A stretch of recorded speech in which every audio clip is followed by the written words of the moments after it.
Hello guys, आशा छ सबजना सन्चै हुनुहुन्छ। हामी नि सन्चै छौँ। हामी चाहिँ पसल जान लाग्यो अनि बाबुले जान दिएन, त्यही भएर नानी लुक्दै हुनुहुन्छ। अहिले जानेछौँ हामी।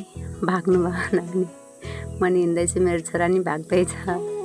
गाइज जाँदैछौँ हामी, हेर्न सक्नुहुन्छ पसलमा। यस्तै हो हाम्रो गाउँतिर हल्का रमाइलो। मेरो बाबु चाहिँ के भन्दैछ फेरि, मम्मी मासु खान्छु यो त्यो। हेर्नुहोस् गाइस, हाम्रो गाउँ मकै नि यति ठुलो भइहाल्यो। अस्ति गर्मी छ गाइस यतातिर त। हामी दुइटाको फेरि पारा छुट्टै छ गाइस। फाइनली हामी पुगिसक्यौँ पसलमा। बाबु चाहिँ दौड्दैछ। यही हो, हेर्न सक्नुहुन्छ हाम्रो नानी चाहिँ रसभरी खाँदै हो। ल गाइस, हामी पसलमा गएर नि आइसक्यौँ। अब नेक्स्ट भिडियोमा भेट हुन्छ। बाई।